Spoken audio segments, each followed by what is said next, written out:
اللہ تعالیٰ نے قرآن مجید میں فرمایا ہے کہ انا اعطیناک الکوثر، اے محبوب علیہ السلام ہم نے آپ کو خیر کثیر عطا فرما دی۔ فصلی لربک وانحر، پس آپ اپنے رب کے لیے نماز پڑھیں اور قربانی کریں۔ ان شانئک ھو الابتر، بے شک آپ کا دشمن ہی بے نام و نشان ہے۔ اللہ تعالیٰ نے نبی پاک صلی اللہ تعالیٰ علیہ وسلم کو حضرت سیدہ خدیجہ الکبریٰ رضی اللہ تعالیٰ عنہا کے بطن اطہر سے 6 اولادیں عطا فرمائی۔ پیارے حبیب صلی اللہ تعالیٰ علیہ وسلم کی 4 بیٹیاں تھیں حضرت خدیجہ سے اور 2 بیٹے تھے۔ اللہ تبارک و تعالیٰ کی حکمت کاملہ کی حضور کے دونوں بیٹے وصال فرما گئے۔ آپ کے جب دوسرے صاحبزادے کا وصال ہوا تو قریش مکہ کفار انہوں نے نبی پاک صلی اللہ تعالیٰ علیہ وسلم کے ساتھ معاذ اللہ اپنے بغض اور عداوت کا بڑا کھل کے اظہار کیا۔ کل تک یہ لوگ صادق اور امین کہہ رہے تھے، اور آج جب ان کو دعوت دین دی ہے تو ان کی عداوتیں باہر آنے لگی ہیں۔ ان کی چونکہ عداوت تھی، بغض تھا، تو حضور کے دوسرے صاحبزادے جب وصال فرما گئے تو کہنے لگے کہ معاذ اللہ اب تو یہ ابتر ہو گئے، بیٹا ہی کوئی نہیں۔ جب تک یہ ظاہری طور پر موجود ہیں بات بنے گی، اور جب یہ چلے جائیں گے تو کون ہوگا ان کا مشن چلانے والا، کون ہوگا ان کا ذکر کرنے والا؟ بس معاذ اللہ خوشیاں منانے لگے، بغلے بجانے لگے۔ یہ کفار مکہ کا طریقہ ہے، قریش مکہ کا، مشرکین کا طریقہ ہے۔ مسلمان کا یہ طریقہ نہیں کہ وہ اپنے مخالف کو مصیبت میں دیکھ کے تو خوشی کا اظہار کرے، یہ مسلمان کا طریقہ نہیں۔ جس شخص کے ساتھ ہمارا کسی وجہ سے اختلاف رائے ہو جاتا ہے، وہ معاذ اللہ کسی مشکل میں گرفتار ہو جائے تو ہم بڑا اظہار مسرت کرتے، دیکھا نا اب جو ہو، میں تو پہلے ہی کہہ رہا تھا، اور ہمیں تو ہمارے بزرگوں نے فرمایا ہے کہ دشمن مرے تے خوشی نہ کریے، کیوں سجنا بھی تے مر جانا ہے، اوڑکتے دن آیا محمد اور کڑی نو ڈوب جانا ہے۔ اپنا رویہ کبھی بھی اتنا سخت نہ کریں، لہجے میں اتنی تلخی نہ لائیں کہ سامنے والے پہ مصیبت آ رہی ہے، اور نبی پاک صلی اللہ علیہ وسلم نے فرمایا اگر تم کسی کی مصیبت کو دیکھ کے خوشی کا اظہار کرو گے نا، اسے اللہ نجات دے دے گا، تمہیں مصیبت میں مبتلا کر دے گا۔ کبھی بھی اظہار نہ کریں، کبھی بھی کسی بھی موقع پر کسی کو مشکل میں دیکھ کر اس طرح کا رویہ اختیار نہ کریں۔ بہت سارے لوگ بغلے بجاتے ہیں، خوشی کا اظہار کرتے ہیں، دیکھا نا فلانا الجھ گیا۔ یہ تو طریقہ مشرکین مکہ کا ہے، کفار کا طریقہ ہے یہ۔ حضور صلی اللہ علیہ وسلم کے صاحبزادے کا وصال ہو گیا تو کہنے لگے دیکھا نا، ہم نہ کہتے تھے اب کون ذکر کرے گا، اب کون نام لے گا؟ جب انہوں نے یہ لفظ کہے تو میرے اللہ نے قرآن مجید نازل فرمایا، اتنی حسین انداز میں، اتنی سونی صورت، فرمایا انا اعطیناک الکوثر، محبوب ہم نے آپ کو خیر کثیر عطا فرما دی ہے۔ یہ کوثر سے کیا مراد ہے؟ ایک تو کوثر سے مراد ہے وہ جام کوثر، وہ جنت کی نہر جس کی تیاری کستوری سے کی گئی، سونے جواہرات سے جس کو سجایا سوارا گیا، جس کے پاس پیالے اس طرح پڑے ہوں گے، اتنے پیالے ہوں گے جس طرح آسمان پہ تارے چمکتے ہیں، اور پیاسی امت جائے گی تو حضور جام بھر بھر کے انہیں پلائیں گے۔ ایک تو کوثر سے مراد وہ حوض کوثر، جام کوثر، اور ایک کوثر سے مراد دین اسلام۔ مفسرین فرماتے ہیں کوثر سے مراد قرآن پاک، کوثر سے مراد اس امت کو دیے گئے وہ احکام کہ جو کرنے میں آسان ہے اور اجر ان کا زیادہ ہے۔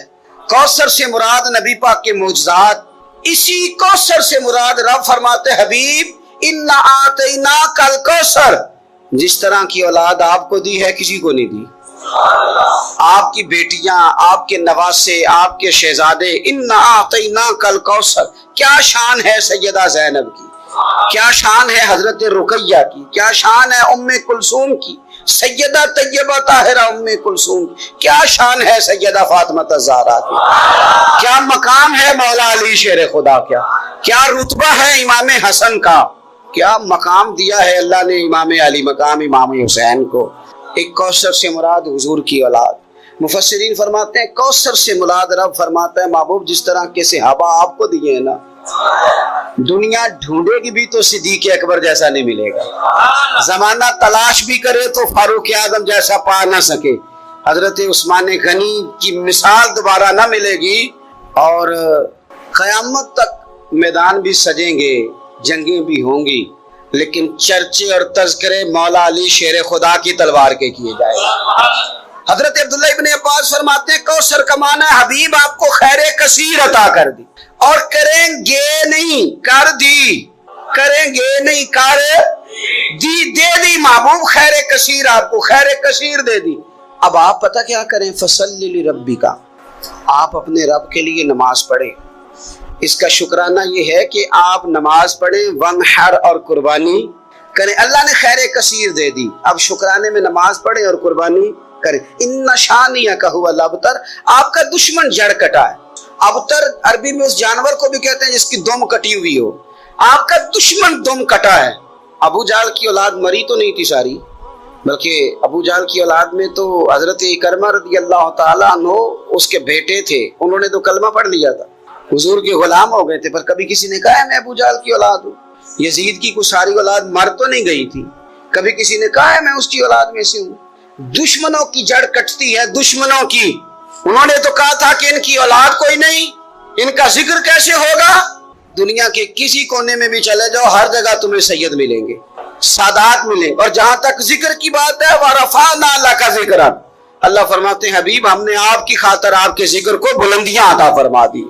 ہر گھر گلی، ہر نگر، ہر کونے رسول پاک کا تذکرہ ہو رہا ہے۔ کرنا کیا ہے، فَصَلِّ لِرَبِّكَ وانحر، آپ نماز پڑھیں اور قربانی کریں۔ قرآن پاک کی آیت بتاتی ہے کہ فَصَلِّ لِرَبِّكَ وانحر، پہلے نماز ہے پھر قربانی ہے، یعنی عید والے دن پہلے نماز پڑھیں گے پھر قربانی کریں گے۔ عید سے پہلے قربانی کیوں نہیں کہ اللہ نے پہلے ذکر ہی نماز کا کیا ہے، قربانی کا ذکر ہی بعد میں، پہلے نماز پھر قربانی۔ قربانی شکرانے میں کریں۔ میرے عزیز، اللہ کے حبیب صلی اللہ علیہ وسلم نے نا اسی لیے بڑے ذوق کے ساتھ قربانی کا درس دیا تھا۔ وجہ اس کی پتہ کیا ہے، اسلام کہتا ہے کہ امیر بندے اکیلے اکیلے خوشی نہ مناؤ، بلکہ غریبوں کو شامل کرو خوشیوں میں۔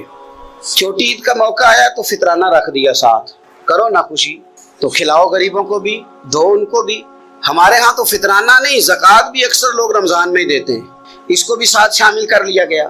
آپ کے ہاں گھر میں بیٹا پیدا ہوا تو کہا عقیقہ کر لو، رشتہ داروں کو کھلاؤ، دوستوں کو کھلاؤ، غریبوں کو کھلاؤ۔ اگر آپ نے نکاح کیا تو کہا ولیمہ ضرور کرنا، خوشیوں میں دوسروں کو شریک کرو۔ حضور صلی اللہ تعالیٰ علیہ وسلم نے فرمایا ولیمہ ضرور کرنا، چاہے بکری کا بچہ ہی ذبح کر لو، ولیمہ ضرور کرو، دوستوں کو لوگوں کو شامل کرو۔ بڑی عید آ گئی تو فرمایا عید بھی پڑھو اور قربانی بھی کرو، لوگوں کو اپنی خوشیوں میں شامل کرو، رشتہ داروں کو بھی دو، دوستوں کو بھی دو، اپنوں کو بھی دو، اور غربا کو بھی شامل کرو۔ ہم نے پتہ کیا کیا ہے، آہستہ آہستہ کر کے جیسے جیسے دولت زیادہ آئی لوگوں کے پاس، ان کے خرچے بڑھ گئے، ہمارے اخراجات زیادہ ہو گئے، پھر ہم بند ہو کے رہ گئے اپنے آپ میں۔ غریب بھی اپنی غریبی میں بند ہے، اسے بھی اگر کوئی چیز میسر آتی ہے تو وہ اکیلا قبضہ کرنا چاہتا ہے، معذرت کے ساتھ، ناراض نہیں ہونا، وہ بھی اپنی جگہ بند ہے، بانٹ کے نہیں دیتا۔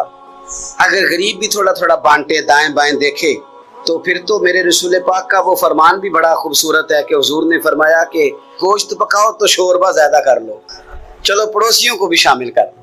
تو غریب بھی اگر شوربہ زیادہ کر لے تو وہ بھی اس معاملے میں تو آگے۔ امیر نے کیا کیا ہے، امیر نے دوستیاں بھی امیروں سے لگا لی، تعلقات بھی امیروں سے بنا لیے، اینک بھی امیری کی لگا لی، اسے نظر ہی کچھ نہیں آتا۔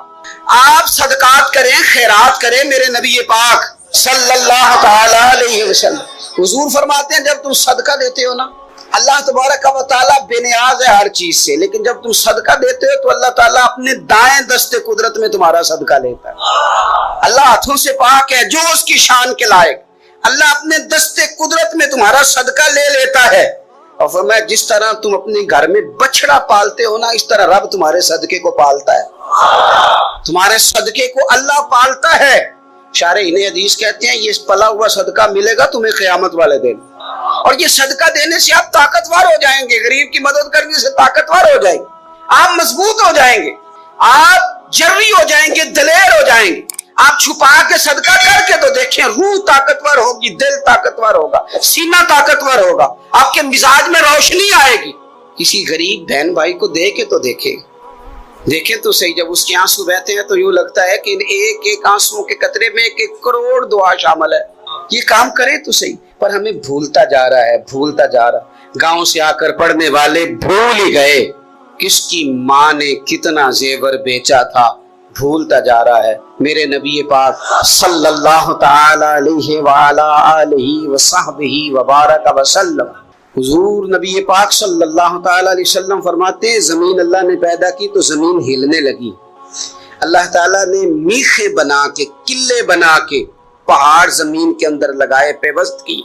فرشتوں کو بڑا تعجب ہوا کہ شاید سب سے طاقتور مخلوق ہی پہاڑ ہے۔ اللہ نے لوہا پیدا کر دیا، پہاڑوں کو گویا کاٹ کے رکھ دیا۔ فرشتے سمجھنے لگے سب سے زیادہ طاقتور ہی لوہا ہے۔ اللہ نے آگ پیدا کر دی، لوہا بھی پگھلا دیا۔ فرشتے سمجھنے لگے شاید سب سے زیادہ طاقتور آگ ہے، رب نے پانی پیدا کر دیا، آگ بھی بجھا کے رکھ دی۔ فرشتے سمجھنے لگے سب سے طاقتور شاید یہ پانی ہے، رب کریم نے ہوا دکھائی، ہوا نے پانی کا رخ بدل دیا۔ فرشتے بار بار تعجب کر رہے تھے تو رب کریم نے فرمایا کتنا کچھ سوچو گے، میں تمہیں بتا ہی نہ دوں سب سے زیادہ طاقتور کون ہے؟ یا اللہ بتایا جائے تو فرشتوں کو میرے رب کریم نے فرمایا ان ساری چیزوں سے زیادہ طاقتور تو میرا وہ بندہ ہے جو سیدھے ہاتھ سے صدقہ دیتا ہے اور دوسرے کو پتہ بھی نہیں چلنے دیتا۔ وہ بڑا طاقتور ہے، وہ بڑا مضبوط آدمی ہے۔ وہ عید کی نماز پڑھنے جب نکلو نا، پلٹ کے ذرا لوگوں کے کپڑے ایک دفعہ دیکھ ہی لینا۔ جب عید والے دن صبح آپ نکلا کریں تو ذرا دیکھ ہی لیا کریں کس کس کا رنگ کیا ہے، آپ تھوڑا غور ہی کر لیا کریں۔ لیکن ہم نا اپنی ذاتوں میں اتنے مست اور محو ہو جاتے، خدا مجھے ایسی خدائی نہ دے کہ اپنے سوا کچھ دکھائی نہ دے۔ تھوڑا سا نیچے اتریں، تھوڑا سا لوگوں کا خیال کریں، تھوڑا سا آپ دیکھیں اسی وطن کے اندر کچھ لوگ ایسے ہیں جن کی غریبی انہیں پریشان کرتی اور ان کی خودداری انہیں آمادہ کرتی ہے، وہ کشکول طلب بھی نہیں پھیلاتے۔ آپ خود سے تلاش کریں، آپ خود سے ڈھونڈیں، آپ مدد کا ذہن بنائیں، آپ دینے کا ارادہ کریں۔ دیکھیں میرا رب بڑا ہی کریم ہے۔ اور میرے نبی پاک علیہ الصلوۃ والسلام نے فرمایا یہ جو سخاوت ہے نا، اس کی جڑیں جنت میں، اس نے سخاوت تھام لی، گویا اس نے تھام لیا وہ درخت جس کی جڑیں جنت میں۔ اور یہ جو کنجوسی اور بخیلی ہے نا، بخیلی، اس کی جڑیں جہنم میں۔ اس نے اس کو تھام لیا، اس نے دوزخ کو تھام لیا۔ میرے رسول پاک صلی اللہ تعالی علیہ وسلم نا کھانا کھلانے میں بڑے راضی ہوتے تھے اور حضور ترغیب دیتے تھے کھانا کھلانے کی۔ اگر یہ فکر جو حضور نے بیان کی، یہ فکر ہمارے مزاج کا حصہ بنے تو دیکھیں کس طرح بات آگے بڑھتی ہے۔ اصحاب صفہ بیٹھے، انہوں نے کھانا کھانا ہے تو نبی پاک صلی اللہ تعالی علیہ وسلم فرمانے لگے جس کے پاس 2 لوگوں کا کھانا ہے نا وہ 3 کو ساتھ لے جائے، اور جس کے پاس 3 کا کھانا ہے وہ 4 کو ساتھ لے جائے، جس کے پاس 4 کا کھانا ہے وہ 6 کو ساتھ لے جائے۔ فرمایا 2 کا کھانا ہے تو 3 کو وہ پورا آئے گا۔ ہمارے ہاں اگر اعداد و شمار اکٹھے کیے جائیں نا تو ہمارے ہاں جتنا کھانا ضائع ہوتا ہے شادی پہ، بیاہ پہ، ولیمے پہ، عقیقے پہ، دعوت پہ، وہ ضائع ہونے والا کھانا اگر جمع کر دیا جائے تو کتنے غریب لوگ ہیں جن بیچاروں کو ہم اچھے کھانے میں شریک کر سکتے ہیں اور وہ بہترین غذا استعمال کر سکتے ہیں۔ کیوں کہ فرمایا 2 کا 3 کھا لو، 3 کا 4 کھا لو، 4 کا 6 لوگ کھا سکتے ہیں۔ اس سوچ کو جو سوچ رسول پاک نے عطا فرمائی تو آپ دیکھ سکتے ہیں کتنے سارے لوگوں کو کھانا میسر آتا ہے۔ ہم نے اب کیا کیا ہے، ہم نے دعوتیں بنائی ہیں تو امیروں کی، تحفے دینے ہیں تو دعوتیں بھی امیروں کی ہیں، اور ہمارا اٹھنا بیٹھنا بھی۔ تو ہر چیز میں ہم نے لیول بدل لیا ہے۔ میں بار بار گزارش کرتا ہوں کہ واپس لوٹیں، آپ ان جگہوں پہ آئیں جو جگہ ہماری اصل ہے، جو ہمارا بنیادی کام ہے۔ میرے نبی پاک صلی اللہ علیہ وسلم نے فرمایا وہ دعوت ملعون ہے، لعنتی ہے، جس میں امیروں کو بلایا جائے اور غریبوں کو نہ بلایا جائے۔ آپ نے جھڑکی کوئی نہیں دینی، جب کوئی دروازے پہ گوشت لینے آ جائے، کھانا لینے آ جائے، کسی موقع پر کچھ لینے آ جائے تو جھڑکنا نہیں، آپ کا لہجہ ٹھیک ہو۔ کپڑوں کی دعوت نہ کریں، آپ گاڑیوں کی دعوت نہ کریں، انسانوں سے پیار کریں، اللہ کے بندوں سے محبت کریں۔ آپ دیکھیں کہ غرباء کے ساتھ جب آپ کا رویہ ٹھیک ہو جائے گا تو اللہ تعالیٰ آپ کو بڑے بڑے نصیبوں سے، بڑے بڑے رنگوں سے اللہ تعالیٰ آپ کو نوازے گا۔ میرے نبی کریم صلی اللہ تعالیٰ علیہ وسلم سے ابو جہل نے، ابو لہب نے مطالبہ کیا تھا کہ ہم آپ کے ساتھ بیٹھنا چاہتے ہیں، پر جب بھی آتے ہیں یہاں بلال حبشی بیٹھے ہوتے ہیں، صہیب رومی بیٹھے ہوتے ہیں، یہ غریب لوگ بیٹھے ہوتے ہیں، تو ہمارے سٹیٹس کے لوگ بیٹھیں گے تو پھر ہم آئیں گے ورنہ نہیں آئیں گے۔ رب رسول کا فیصلہ کیا آیا؟ فرمایا تم نے بیٹھنا ہے تو بیٹھو، نہیں بیٹھنا تو نہ بیٹھو۔ بلال یہیں بیٹھے رہیں گے، صہیب یہیں بیٹھے رہیں گے، عمار بن یاسر یہی بیٹھیں گے، سلمان فارسی یہی بیٹھیں گے، غربا اسی مقام پہ رہیں گے، ان کو اٹھایا نہیں جائے۔ تو آپ یہ عید کا جو موقع ہے، چھوٹی ہو یا بڑی ہو، اس کے بعد جتنے مواقع ہیں اپنے غربا کو نہ بھولیں۔ اور آپ کو پتہ ہے رشتہ دار سے صلہ رحمی کریں تو ڈبل ثواب ملتا ہے۔ اگر رشتہ دار غریب ہو تو ایک غریب کو دینے کا، ایک رشتہ نبھانے کا ڈبل اجر ملتا ہے۔ ہمارے اپنوں میں، بہن بھائیوں میں چونکہ چھوٹی چھوٹی باتوں سے ناراضگی ہو جاتی ہے اور وہ چھوٹی چھوٹی باتیں پھر اختلاف کا سبب بن جاتی ہیں۔ ان چھوٹی باتوں سے ہمیں عقیدے کا، نظریے کا کسی جگہ اختلاف ہو تو بات اور ہے، لیکن چھوٹے چھوٹے ویسے مسائل گھروں میں ہو جاتے ہیں تو ہم ان مسائل کی بنیاد پر اتنے دور ہو جاتے ہیں، اتنا وہ بد عقیدہ ہوا، نہ دین چھوڑ گیا، نہ کوئی اور مسئلہ ہوا، لیکن ہم نے اتنی دوریاں کر لی کہ بہت سارے لوگ ہمارے دسترخوان سے کھا رہے ہیں، بہت سارے لوگ ہیں جو ہماری جیب سے پال رہے ہیں، پر ہمارے اپنے ہم سے دور ہو گئے، ان کو ہم قریب نہیں کرتے۔ تو بھائی جس سے بھی آپ کا لین دین بڑھے گا کہیں نہ کہیں تو کمزوری ہو ہی جائے گی۔ اپنوں کو اپنوں سے دور نہ کریں، انہیں دیں، انہیں نوازیں، ان کا خیال کریں۔ میرے نبی پاک صلی اللہ تعالی علیہ وسلم نے فرمایا جو چاہتا ہے رزق بھی زیادہ ہو، عمر بھی لمبی ہو، وہ اپنے رشتہ داروں سے اچھا سلوک کرے۔ حضرت امام حسن سے آ کے وظیفہ پوچھا، اس شخص نے کہا حضور اولاد کوئی نہیں تو وظیفہ بتایا، تو آپ نے فرمایا استغفار پڑھا کر۔ کیا کر؟ اس نے کہا ٹھیک ہے۔ تو حضور پھر میں دوبارہ کب آؤں؟ تو امام حسن کہنے لگے بے اولاد ہے نا تو، استغفار کا وظیفہ بتایا نا؟ کہا ہاں۔ فرمانے لگے اب اس وقت آنا جب اللہ تجھے 10 بیٹے عطا کرے گا۔ کتنے؟ 2 4 نہیں، 10 ہی کہہ دیے۔ تو حضرت امیر معاویہ رضی اللہ تعالیٰ دیکھا، کہنے لگے حسن اتنا بڑا دعویٰ؟ آپ فرمانے لگے میں نے کہہ دیا نا تو اللہ فضل کرے گا، ہاں ہاں اللہ خیر کرے گا، خیر ہو جائے گی۔ وہ شخص کئی سالوں کے بعد آیا، کئی سالوں کے بعد، تو حضرت امیر معاویہ کو بھی ساتھ لایا، کہنے لگا حضور اللہ کے فضل سے اللہ نے 10 بیٹے عطا فرمائے، پورے 10 ہی اللہ نے دیے۔ تو حضرت امیر معاویہ کہنے لگے جناب بات تو آپ کی سچی ہو گئی، پر مجھے بھی بتائیے وظیفہ کہاں سے لیا؟ فرمانے لگے قرآن پاک سے، سورہ نوح کی 10 11 12 آیت پڑھو۔ اللہ فرماتے ہیں تم استغفار پڑھو، میں تمہاری بیٹوں سے بھی مدد کروں گا، مالوں سے بھی مدد کروں گا۔ تو میں نے استغفار بتائی تھی اور قرآن میرے اللہ کا ہے، رب کا وعدہ جھوٹا ہو سکتا؟ فرمایا 10 بیٹے ملنے تھے، میں نے کہہ جو دیا تھا۔ وہ میرے بھائیو یاد رکھیں، استغفار اللہ کی رحمت نازل کرتا ہے۔ ایک ہوتا ہے خوف، ایک ہوتی ہے خشیت۔ خوف والے لوگ توبہ کرتے ہیں، خشیت والے استغفار کرتے ہیں۔ ایک ہوتا ہے خوف، ایک ہوتی ہے خشیت والے استغفار کرتے ہیں۔ نبی کریم علیہ السلام نے فرمایا میں دن میں 100 مرتبہ استغفار کروں۔ دن میں توبہ والا کہتا ہے کہ میں بھول گیا تھا مجھے معافی مل جائے، اور خشیت والا کہتا ہے میرا یار ناراض نہ ہو جائے، وہ استغفار ہی کرتا رہتا ہے، وہ معافی مانگ۔ حضرت رومی نے مثال دی ہے، فرماتے ایک عورت تھی تو بھیک مانگا کرتی تھی، ایک دن بادشاہ کے دروازے پہ بھیک مانگنے گئی تو بادشاہ کو پسند آ گئی، اس نے نکاح کر لیا۔ 20 کنیزائیں اس بیوی کے پاس تھی خدمت کرنے کے لیے، روٹی دینے کے لیے، کپڑا دینے کے لیے، لیکن وہ ہر وقت روتی رہتی تھی، ہر وقت روتی۔ ایک سمجھدار کنیز کہنے لگی کہ ملکہ اب تیرا درجہ بہت بڑا ہے، تو ہر وقت روتی رہتی ہے، معافی مانگتی رہتی ہے ہر وقت، کون سی ایسی نعمت ہے جو تیرے پاس نہیں؟ تو وہ کہنے لگی اس لیے تو روتی ہوں۔ کیا مانا؟ کہنے لگی اس لیے روتی ہوں کہ میں اس قابل نہیں تھی جو مجھے مل گیا، کہیں میرے سر کا سائیں ناراض نہ ہو جائے، وہ کہیں بگڑ نہ جائے، مجھے پتا ہے کہ میں کیا تھی اور مجھے کہاں تک پہنچا دیا، میں روتی اس لیے ہوں کہ کبھی کہیں وہ ناراض۔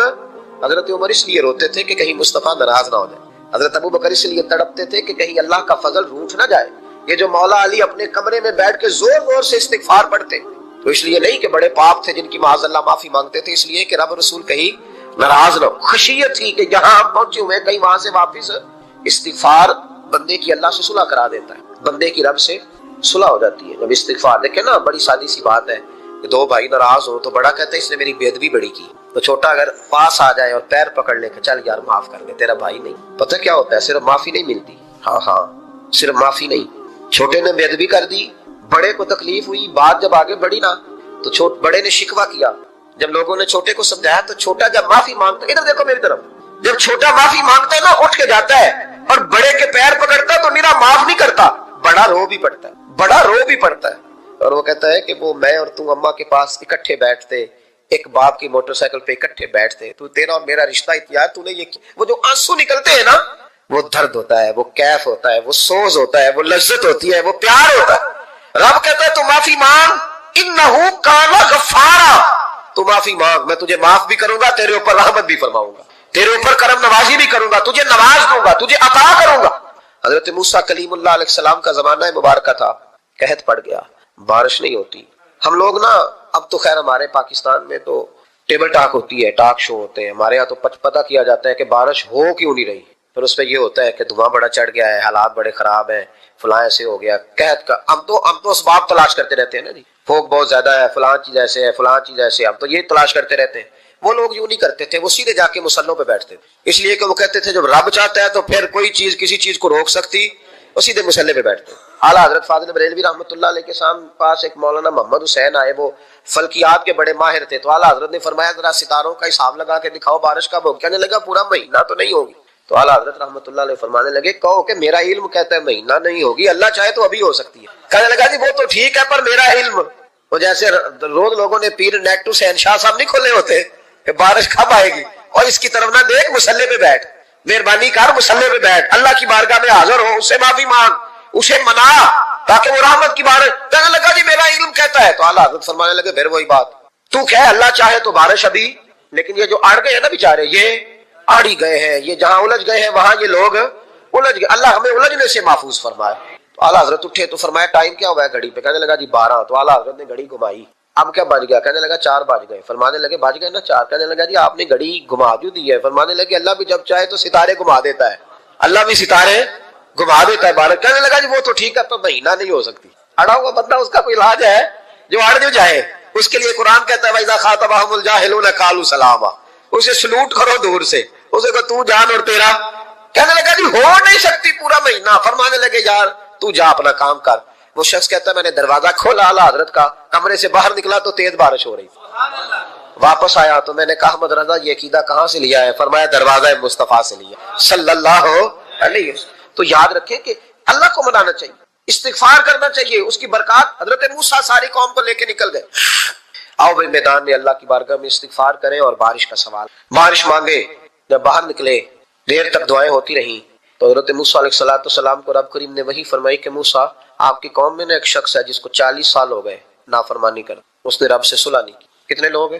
ایک، اور 40 سال سے وہ نافرمان ہے، اس کو مجمع سے نکال دو بارش ہو جائے۔ اگر ایک گناہگار کی وجہ سے بارش رک جاتی ہے، اور جہاں دروازے کھلے ہوئے ہوں، جہاں تنہائیاں خوفناک ہوں، اور جہاں تباہی اتری ہوئی ہو، اور جہاں لوگ کروڑوں روپیہ مال ہڑپ کر گئے ہوں، اور جہاں علماء کو ہاتھ کڑیاں لگا کے ٹھنڈی زمینوں پہ لٹا دیا جائے، اور قوم کہہ رہی ہو اچھا ہوا اچھا ہوا، اور لوگ پھبتیاں اڑا رہے ہوں، مذاق کر رہے ہوں، تو پھر اس قوم پہ کس طرح کر کے فضل الہی۔ اور یہ مولوی کا معاملہ نہیں، یہ تو ممبر رسول کا معاملہ ہے۔ میرے مصطفیٰ نے یہ نہیں کہا پیر میرا وارث ہے، حضور نے فرمایا عالم میرے دین کے وارث ہے۔